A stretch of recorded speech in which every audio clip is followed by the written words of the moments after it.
Hello everyone, দিনটা ছিল 8ই August শনিবার। তো আমরা হাওড়া পুরী এক্সপ্রেসে পুরী গেছিলাম এবং ভোর 6:30টার সময় পুরীতে নেমেছি। আমরা গেছিলাম আমার মা, বাবা, আমি, আমার মেয়ে গবু, বোন, বোনের মেয়ে, মাসি, মেসো, মাসির ছেলে মানে দাদা, বৌদি আর দাদার ছেলে। আর বোনের বর লাস্ট মোমেন্টে ক্যান্সেল করেছিল কারণ ওর অফিসের ছুটি ছিল না, সেই কারণে ও আর যেতে পারেনি। তারপর আমরা স্টেশনে নেমে হোটেলের উদ্দেশ্যে রওনা দিয়েছি। আর হোটেলটা আমাদের ছিল একদম লাইট হাউসের ব্যাক সাইডে হলে কি হবে, আমাদের ব্যালকানি থেকে কিন্তু সমুদ্রটা একদম পরিষ্কার দেখা যাচ্ছিল এবং লোকেশনটা আমার খুব ভালো লেগেছে। বিশাল ভিড় গ্যাঞ্জাম নয়, কিন্তু অনেক খাবারের দোকানের অপশান ছিল সেখানে। তো অল ওভার আমার জায়গাটা বেশ ভালোই লেগেছে। তারপর আমরা হোটেলে ঢুকে ফ্রেশ হয়ে ব্রেকফাস্ট করে একটু রেস্ট নিয়ে তারপর আমরা চলে গেছি সমুদ্রের ধারে।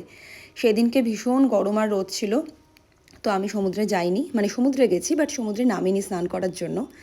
তো আমার মেয়ে, বোনের মেয়ে আর দাদার ছেলে সমুদ্রে গেছিলো, আর আমি আর বৌদি এই সমুদ্রের ধারিয়ে দেখো সব টেন্ট করে করে ওরা চেয়ার ভাড়া দেয়, তো সেখানেই আমরা বসে ফটো তুলছিলাম, গল্প করছিলাম, এটা ওটা আসছিল, খাচ্ছিলাম।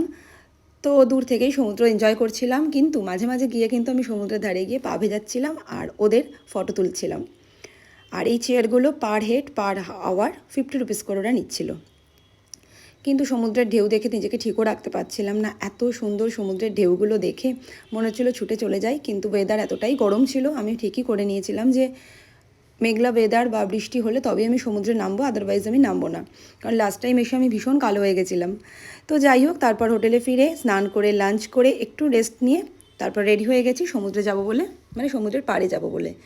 তারপর স্বর্গদ্বারে গেছি, গিয়ে ওখানে মার্কেটে একটু ঘোরাফেরা করে একটু টুকটাক কেনাকাটা ছিল, তো কেনাকাটাগুলো করে সি বিচেই আমরা ঘুরছিলাম। ওখানে আবার আমার মেয়ে, বোনের মেয়ে, এরা সবাই একটু উটের পিঠে চড়লো। তারপর আমরা সি বিচেই ওখানে বসে একটু চা বিস্কিট খেলাম, আবার ওখানকারও মার্কেটে একটু ঘুরলাম, ঘুরে টুরে টুকটাক কেনাকাটা করে তারপর আমরা চলে গেছিলাম মাছ ভাজার দোকানে। এখানে প্রচুর মাছের অপশন ছিল, বাট আমরা অত কিছু খাইনি। আমরা এখানে খেয়েছিলাম ভোলা ভেটকি, টুনা ফিশ, কাঁকড়া আর স্কুইডটা ভালো ছিল না, বাট বাকি মাছগুলো ভালোই ছিল।